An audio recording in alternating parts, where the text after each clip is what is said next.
Hello, beautiful people. Do you need a little bit of inspiration in your life?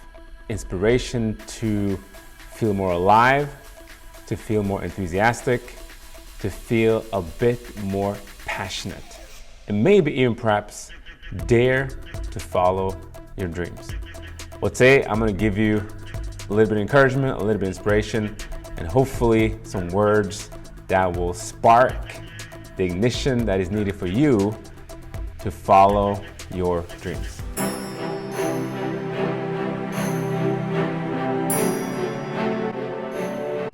And these are the words of the Spellbinder. Life's too short to play with your talents.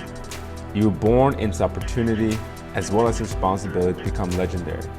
You've been built to achieve master level project, designed to realize unusually important pursuits and constructively be force for good on this tiny planet.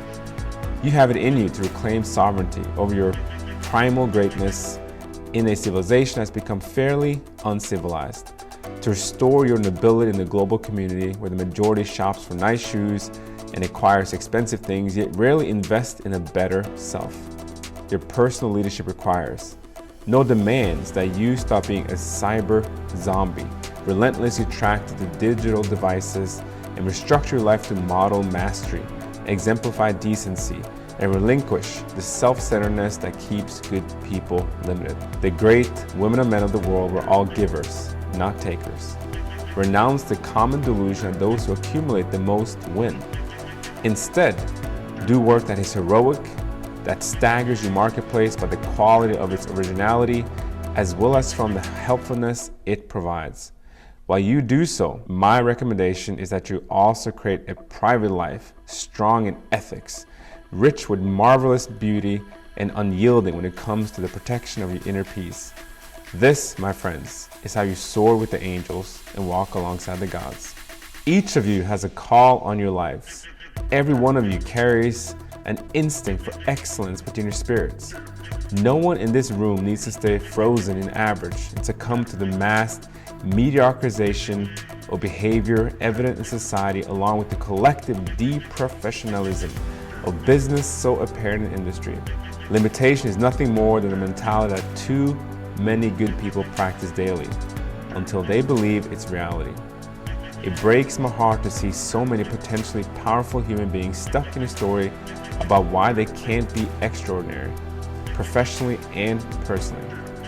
You need to remember that your excuses are seducers, your fears are liars, and your doubts are thieves. I know you've had some difficult times in your life. We all have.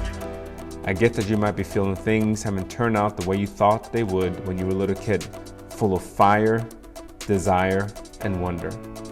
You didn't plan on each day looking the same, did you? In a job that might be smothering your soul, dealing with stressful words and endless responsibility that stifle your originality and steal your energy, lusting after unimportant pursuits and hungry for the instant fulfillment of trivial desires, often driven by technology that enslaves us instead of liberating us. Living the same week a few thousand times and calling it in life. I need to tell you that too many among us die at 30 and are buried at 80. So I do get you. You hope things will be different, more interesting, more exciting, more fulfilling, special, and magical. And yes, I am aware that there are also men in this room who are currently leading lives you love. You are an epic success in the world, fully on your game and enriching your families and communities with an electricity that borders on otherworldly. Nice work. Bravo. And yet, you too have experienced seasons where you've been lost in the frigid and dangerous valley of darkness. You too have known the collapse of your creative magnificence, as well as your productive eminence, into a tiny circle of comfortableness, fearfulness, and numbness that betrayed the mansions of mastery and reservoirs of bravery inside of you. You too have been disappointed by the barren winters of life weakly lived. You too have been denied many of your most inspired childhood dreams. You too have been hurt by people you trusted. You too have had your ideals destroyed. You too have had your innocent heart devastated, leaving your life decimated like a ruined country after ambitious foreign invaders infiltrated it. No matter where you are on the pathway of your life, please don't let the pain of an imperfect past hinder the glory of your fabulous future. You're so much more powerful than you currently understand. Splendid victories and outright blessings are coming your way. And you're exactly where you need to be to receive the growth necessary for you to lead an unusually productive, extremely prodigious, and exceptionally influential life that you earned through your harshest trials. Nothing is wrong at this moment, even if it feels like everything's falling apart.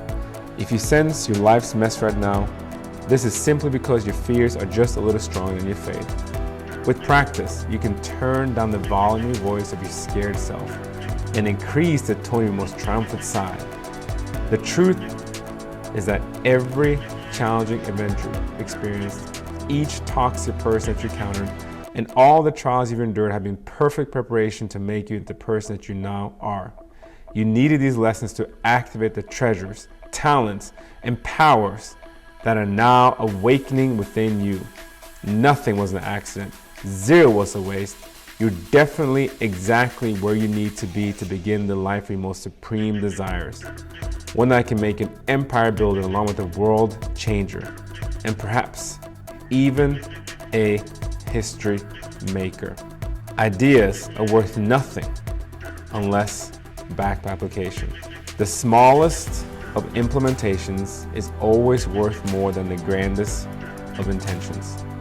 And if being an amazing person and develop a legendary life was easy, everyone would be doing it. Society has told us a series of mistruths. That pleasure is preferable to the terrifying yet majestic fact that all possibility requires hard work, regular reinvention, and a dedication as deep as the sea to leaving our harbors of safety daily. I believe that the seduction of complacency and an easy life is 100 times more brutal, ultimately, than a life where you go all in and take an unconquerable stand for your brightest dreams. World class begins where your comfort zone ends, is a rule the successful, the influential, and the happiest always remember. From a young age, we are programmed into thinking that moving through life loyal to the values of mastery, ingenuity, and decency should need little effort. And so, if the road gets tough and requires some patience, we think we're on the wrong path. We've encouraged a culture of soft, weak, and delicate people who can't keep promises, who bail on commitments, who quit on their aspirations the moment the smallest obstacle shows up. Hard is good. Real greatness and the realization of the inherent genius is meant to be a difficult sport. Only those devoted enough to go to the fiery edges of the highest limits will expand them. And the suffering that happens along the journey of materializing your special powers, strongest abilities, and most inspiring ambitions is one of the largest sources of human satisfaction. A major key to happiness and internal peace is knowing you've done whatever it took to earn your rewards and passionately invested the effortful audacity to become your best. Anyway, let me simply say that the place where your greatest discomfort lies is also the spot where your largest opportunity lives. The beliefs that disturb you, the feelings that threaten you, the projects that unnerve you, and the unfoldments of your talents that the insecure part of you is resisting are precisely where you need to go. Lean deeply toward those doorways into your bigness as a creative producer, seeker, personal freedom, and possibilitarian. And then embrace these beliefs, feelings, and projects quickly instead of structuring life in a way that's designed to dismiss them. Walking into the very things that scare you is how you reclaim your forgotten power and how you get back the innocence and awe you lost after childhood.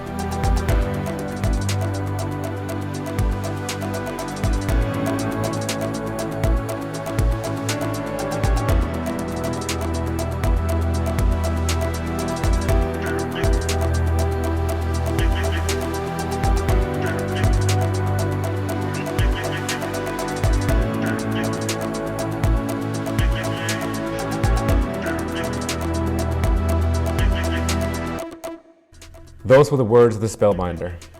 Hopefully, it stirred something in your heart, in your soul. And if you want to read those words again, I encourage you to check out the 5 a.m. Club book by Robin Sharma. and I simply read from that book the words of Spellbinder. Thanks for watching. Hope to see you next time.